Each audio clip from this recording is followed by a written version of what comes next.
Aquela noite parecia maior do que todas as outras. O relógio da sala marchava 9:30, mas o tempo se arrastava com passos lentos. Como se cada segundo fizesse questão de me lembrar o quanto eu estava sozinha. As janelas já tremiam com o prenuncio da tempestade, que o vento gemia pelas frestas como uma chanchao triste que finha de longe. Eu me encolhi no sofá, abraçando os joelhos, tentando encontrar calor onde só havia ausencia. As paredes da casa refletiam o silencio. Silencio denso, cheio de memorias e de perguntas sem resposta. O cheiro de café antigo ainda pairava na cozinha, vestigio de uma rotina que já não existia. Desde que Marcelo começara a viajar com frecuencia para o trabalho, os dias tinham se transformado em longos corredores de espera. E à noite, quando a chuva ameaçava cair, a solidão parecia ganhar corpo, caminhar entre os cômodos. Thor, meu grande companheiro de 4 patas, estava deitado por toda a porta. Seus olhos atentos me seguiam a cada movimento. Como se entendesse que aquele vazio me engolia por dentro. A casa inteira respirava devagar. A cada trofao, a casa parecia respirar comigo. Pesada, cansada, quase em pranto. Suspirei fundo. Havia eco de promessas quebradas, de risos engafetados na memoria.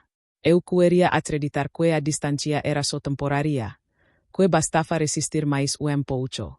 Mas o som das gotas começando a bater no telhado me dizia o contrário. A primeira trovoada rasgou o che. Por instante. Pensei que até meu coração tivesse estremecido junto. Fechei os olhos. A noite estava apenas começando, e eu já sentia que seria longa demais. Enquanto o vento zunia lá fora, minha mente foi pusada de volta para aquele dia em que tudo começou a esfriar entre nós. Marcelo estava sentado à mesa do café, o olhar perdido na tela do celular. Eu comentava sobre o jantar de domingo, sobre os planos simples que sempre fazíamos, mas ele apenas assentia, distraído, como que já vivia em outro lugar. Preciso viajar de novo, Lifi, disse, sem levantar o rosto.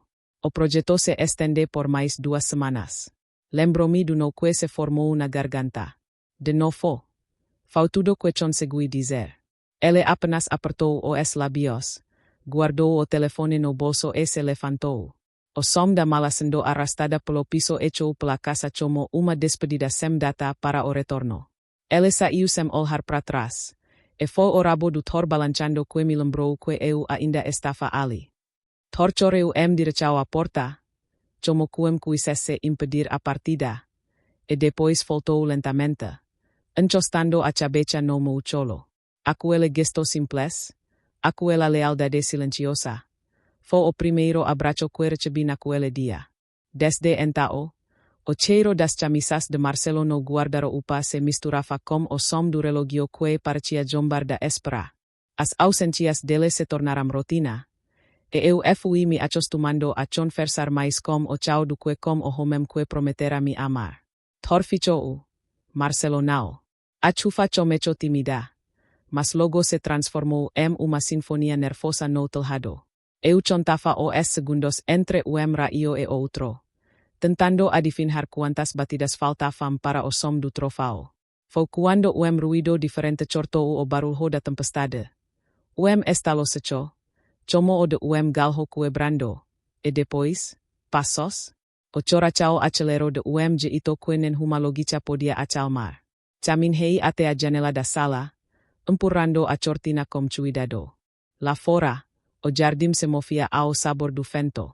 As sombras dançavam no murmurinho da luz dos relâmpagos, e por instante jurei ver uma silhueta entre as árvores. Thor, que dormia por toda a porta, ergueu a cabeça de repente. O pelo do dorso arrepiou, que rosnado baixo, profundo, cortou o silencio. Aquilo me assustou mais que o barulho si, mas havia algo no olhar dele. Uma firmeza que me prendeu ao chão. Ele rosnou baixo, firme, como que diz. Eu cuido de você. E, pela primeira vez em meses, eu me senti segura. Apaguei as luzes, Respirei fundo e sentei-mi no chao, encostando as costas na parede. Thor se posicionó diante de mim. Entre a porta e o resto do mundo, o corpo tenso, vigilante. Cada trofao parecía hecho dentro do peito. Mas, estranhamente, o medo comenzó a se disolver. Ali, naquele breu cortado por claros branchos, compreendi que não estava completamente sozinha. Entre o som da chuva e o rosnado compassado de Thor, a solidão perdeu força. A tempestade podia urrar lá fora, mas dentro da casa, no abrigo do meu silencio e da presença dele, havia tipo raro de paz. Estalou forte, e de repente tudo mergulhou na escuridão. A energia caiu, deixando apenas o som insistente da chuva e o vento que gemia lá fora. Peguei uma vela na chomoda e a acendi. O pequeno fogo tremendo como se também tivesse medo. A luz amarelada desenhou sombras estranhas nas paredes, e a casa pareceu perder as fronteiras. Sentei-me no chão, perto de Thor. Ele deitou ao meu lado, respirando compassado, o corpo quente contra o frio do piso. Naquela penumbra, comecei a falar. Primeiro coisas banais, comentários soltos para quebrar o silencio. Mas aos poucos, as palavras saíram mais pesadas, cheias de tudo que eu vinha guardando. Sabe, Thor, eu já nem sei mais o que ter alguém esperando por mim. Murmurei, sem esperar resposta. Acho que amar virou hábito, desses que a gente faz sem sentir. Ele ergueu o focinho, atento. O olhar dele parecia entender mais do que eu mesma. Thor me olhava com aqueles olhos serenos, e eu falava como quem reza sem saber para quem. Contei sobre os dias cinzas, sobre as ligações cada vez mais curtas, sobre o medo de ser escuecida. A cada desabafo, o peso dentro de mim diminuía pouco. Do lado de fora, o trofau rugia. Do lado de dentro, apenas a chama tremendo e o som tranquilo da respiração dele. Naquela noite, percebi que às vezes o chão solo não fem palavras, mas presenças que simplesmente ficam. As horas seguiram lentas, marchadas apenas pelo barulho da chuva que batia no telhado como chorachao impaciente. Eu já não sabia há quanto tempo estava ali no chão, abraçada a os joelhos, falando com o vazio. A vela diminuía, a chama se curvava de cansaço, e naquele reflexo trêmulo en meu próprio rosto, cansado, pálido, carregando uma tristeza antiga. Foi quando a primeira lágrima caiu. Não aquela lágrima distreta que escapa sem querer, mas uma torrente silenciosa. A água de tantos dias engolidos sem choro. Respirei fundo, sentindo o soluço subir como quem pede socorro. E se ele nunca mais voltar? Thor, minha voz saiu partida, quase infantil. E se eu for mesmo fácil de escutar? Eu sempre tentei ser forte, mas acho que estou cansada de fingir. Thor levantou devagar e se aproximou.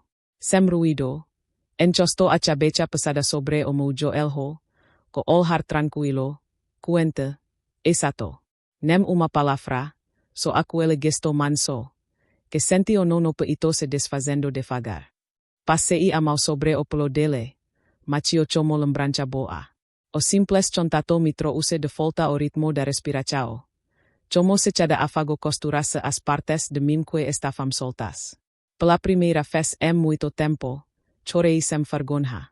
Thor não se moveu. Ficou ali, firme, guardando o espaço do meu desamparo com a paciência que só tem os que amam sem esperar retorno.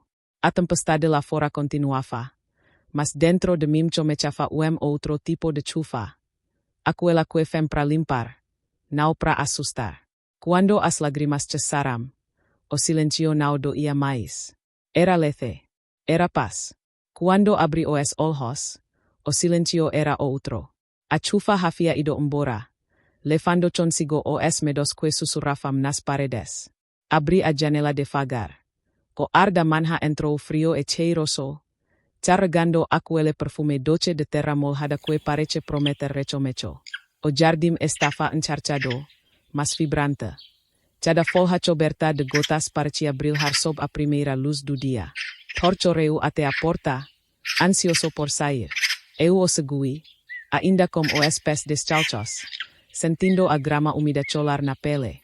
O vento brinchou como o cabelo, e por um instante, escueci de tudo. As ausências, o medo, o relógio parado na noite anterior. O sol tocava minha pele e parecia dizer, "Foche sobreviveu a nota." Fiquei observando Thor farejar o mundo como se tudo fosse novo. Ele se virou para mim, o rabo balançando, e parecia sorrir com os olhos. Sentei na beira da escada, deixando o sol secar as últimas lágrimas, e percebi que algo dentro de mim também estava secando. A tristeza, a culpa, talvez a dependência de ser amada para existir. A tempestade tinha me mostrado o que eu não queria enxergar. Que o medo mora no mesmo lugar da choragem, e que às vezes basta uma presença silenciosa para reacendê-la. Thor não era apenas meu protetor. Era o lembrete vivo de que eu ainda sabia cuidar, confiar, permanecer. Naquela manhã, eu me senti de novo parte do mundo. A casa, antes fria, recebeu a luz pelas janelas abertas. Respirei fundo, e pela primeira vez em muito tempo, o ar não me pareceu pesado, mas cheio de futuro. Os dias seguintes foram calmos, quase lentos demais. A vida voltou a seu ritmo habitual. O despertador, o café, o som distante do portal. Só que algo em mim já não era o mesmo. Quando Marcelo finalmente voltou da viagem, trazendo no rosto o cansaço e nas mãos flores meio amassadas, eu o recebi com sorriso tranquilo. Sem aquele aperto ansioso que me acompanhava antes. Havia serenidade, mas também uma distância madura, feita de compreensão. Conversamos pouco naquela nota. Ele tentava me contar histórias da viagem, que eu apenas ouvia, observando a forma como falava. Diferente, como quem procura espaço onde antes encontrou muros. Não havia raiva em mim. Havia simplesmente o eco de tudo que aprendi nos dias de chuva e solidão. Mais tarde, enquanto ele dormia, caminhei até o jardim. Thor estava ali, deitado perto do portal, vigia paciente do silêncio. Sentei ao lado dele, acariciando o topo de sua cabeça. O luar desenhava caminhos prateados na grama, e por instante voltei aquela noite escura e tempestuosa que parecia tão distante. Sussurrei, mais para mim do que para ele. Demorei para entender que o verdadeiro protetor não era ele, era a paz que eu enfim encontrei dentro de mim. Thor mexeu as orelhas e deitou novamente, como quem aprova o pensamento. Eu respirei fundo, sentindo o coração quieto, amansado. A casa, o vento, até a escuridão, tudo parecia em harmonia. Descobri, enfim, que amor não é o oposto da solidão. Amor é quando a gente entende que pode atravessar a noite e ainda assim amanhecer inteira. É quando há silêncio, e nele que mora a choragem derecho mechar.